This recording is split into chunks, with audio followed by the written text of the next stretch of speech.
नमस्कार प्रिय मित्रों, मैं ज्योतिषकार कमल फिर छोटी सी बात करने आ गया आपके सामने। आप लोग बड़े प्यारे लगते हो, इसलिए बातें करने का मन करता है।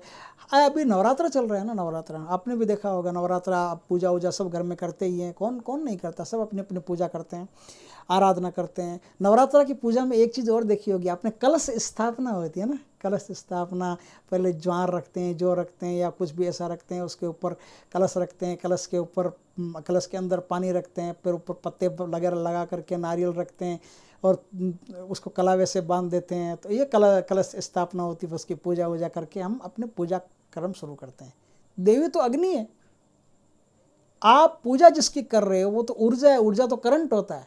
आप देखना, यदि आपने पूरे तल्लीनता से और पूरे ध्यान और मनोयोग से पूजा की है तो आप देखते जाइए आपके अंदर क्या पैदा होता है। करंट पैदा होता है, आपके भीतर करंट पैदा होता है, करंट ऊर्जा पैदा होती है। एक झटके से उड़ जाने वाली ऐसी ऊर्जा, तत्काल कर्म कर देने वाली ऊर्जा, ऐसी शक्तिशाली ऊर्जा जिससे आप इस धरती पर कुछ भी कर सकते हो। कोई भी ताकत आपके अंदर, एक ऐसी ताकत पैदा होती है जिससे आप अपने कर्मों को अच्छी तरह से कर सकते हो।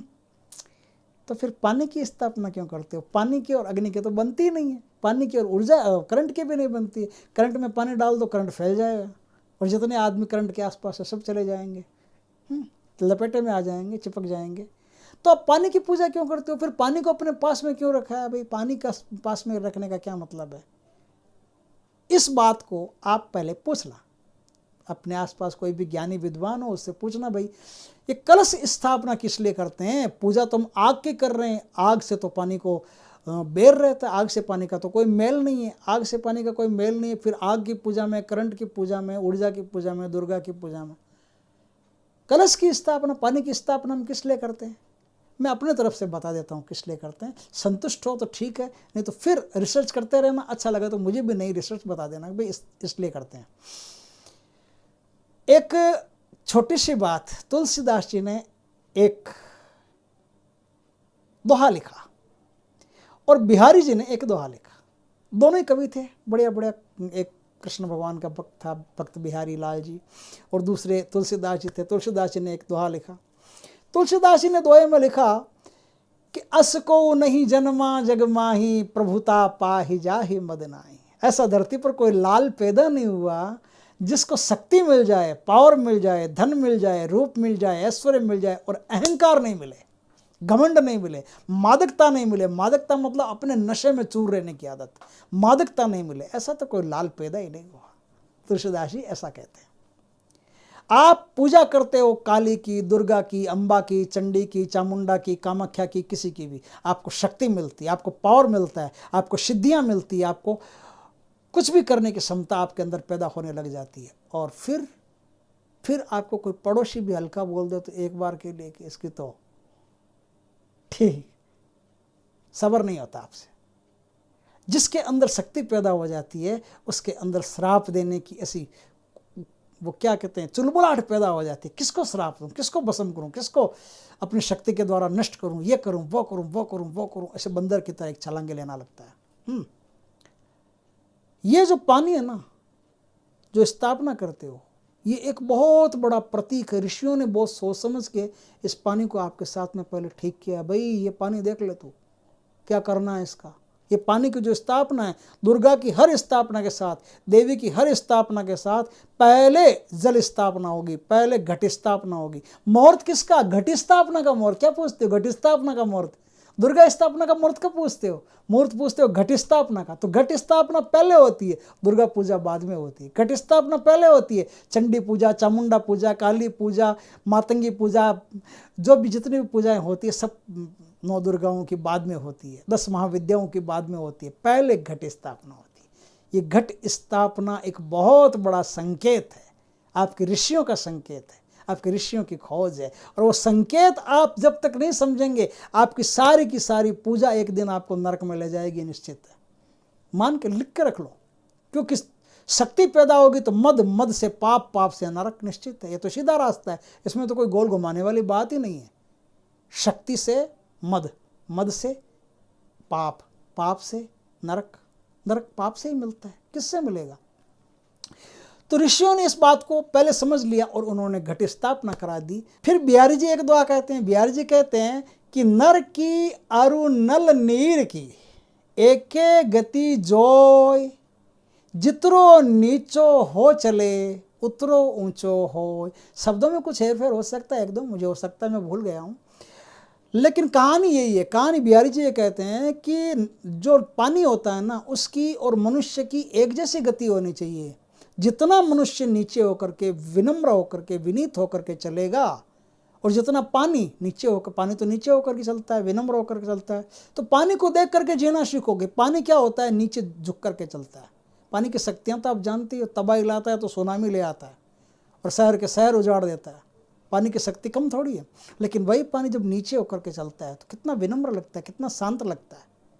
पानी की और मनुष्य की गति एक जैसी होनी चाहिए। बिहारी जैसा कहते हैं कि जैसे पानी नीचे होकर के चलता है, उतना ही सूर्य की उष्मा पा करके और बिना किसी को डिस्टर्ब किए भाव रूप में, उष्मा रूप में आकाश में बादलों तक पहुंच जाता है, आसमान में पहुंच जाता है, और फिर वहाँ से बरस करके पूरी ज़मीन को लहलहा देता है, हरियाली कर देता है। समझे ना बात को? तुलसी कहते हैं असको नहीं जन्मा जगमाई, प्रभुता पाए जाई मदनाई। एक तरफ तुमको शक्ति मिलेगी, और याद रखना शक्ति मिलेगी तो मद मिलेगा, मद मिलेगा अहंकार मिलेगा, पाप होगा। लेकिन पास में जो पानी पड़ा है ना, तुमने पानी की पहले स्थापना की है, कसम खाई है कि मैं इस पानी की तरह जीवन जीऊंगा, पानी की तरह विनम्र जीवन जीऊंगा। तो आपके सामने चाहे कितना ही बड़ा शत्रु हो आपका, आपको विनम्र भाव में रहना है, आपको भाव अपना विनम्र रखना है। आत्मा के अंदर विनम्रता पैदा कर लो। आप आत्मा के अंदर आप पानी की तरह एकदम विनम्रता, एकदम लिक्विडिटी पैदा कर लो, ताकि आपकी जो तरलता है उसमें सामने वाला आ जाए, आप उसमें नहीं जाओ। आप उसके दिलाने से क्रोधित नहीं हो, आप उसके उकसाने से उत्तेजित नहीं हो, बल्कि पानी की तरह रहो, पानी की तरह निर्मल रहो, पानी की तरह विनीत रहो, नीचे झुक करके चलने की आदत रखो। जितना नीचे झुक करके चलता है पानी, उतना ऊपर जाता है। और जो मनुष्य विनम्र भाव से संसार में जीता है, उतना ही वो पूजनीय होता है, उतना ही वो संत टाइप गिना जाता है, उतना ही लोग उसका आदर से नाम लेते हैं। तो ये सबसे बड़ी बात है। दूसरी बात यह है कि इस पानी के ऊपर फिर पत्ते रखते हैं, और पत्ते हरियाली का प्रतीक होते हैं। यानी कि आप विनम्रता पूर्वक इस संसार में हरियाली बिखेरोगे, यानी अच्छे अच्छे कर्म करोगे।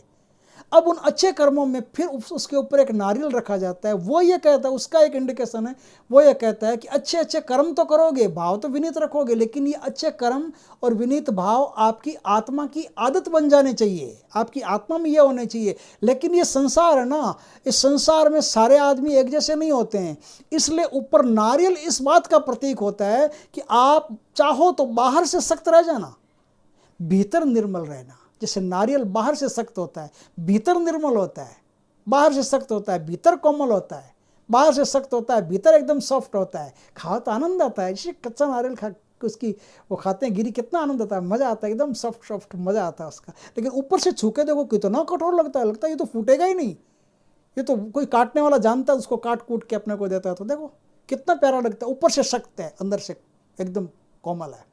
तो इस तरह से आपको जीना है। संसार में आप चाहो तो उद्दंडता का, संसार में चाहो तो कठोरता का नाटक कर सकते हो, लेकिन भीतर से आप कोमल रहना। इस प्रकार की जो 3 बातें कहता है कलश स्थापना, वो 3 बातें आपकी ऊर्जा का समुचित उपयोग करना आपको सिखा देता है कि आपके अंदर चाहे कितनी शक्ति, कितनी सिद्धियां, कितनी ताकतें भर जाए, उनका उपयोग आप समाज में हमेशा ही विनीत भाव से करोगे। और इस तरह से पानी जैसे चलता है ना झुक करके, पता ही नहीं चलता कोई चल रहा है कि एकदम झुक के चलता है और समुद्र तक पहुँच जाता है। उसी तरह से आप भी विनीत भाव से चलो और परमात्मा तक पहुँच जाओ, देवी देवताओं तक पहुँच जाओ, अपनी शीर्ष तक पहुँच जाओ। आपकी जो चेतना है वो शीर्ष तक पहुँच जाएगी यदि इस प्रकार से आप काम करोगे। तो ये जो इंडिकेशन है, ये पहला इंडिकेशन है, पहला परिचय है, पहला प्रतीक है जो आपकी साधना करने से पहले आपको बताया जाता है। ऋषियों ने इस बात को अच्छी तरह से आपको समझा दिया है। बस आंखें खोल करके साधना करोगे, सब समझ में आ जाएगा। दोस्तों वीडियो अच्छा लगा हो तो लाइक करें, कमेंट करें, शेयर करें, और यदि पहली बार आप हमारे चैनल पर आए, चैनल को सब्सक्राइब करें, पास में जो बेल आइकॉन का बटन है वो दबा दें ताकि हमारे ज्ञानवर्धक जानकारीपूर्ण वीडियो सबसे पहले आपके पास आ सके। जय श्री कृष्ण दोस्तों।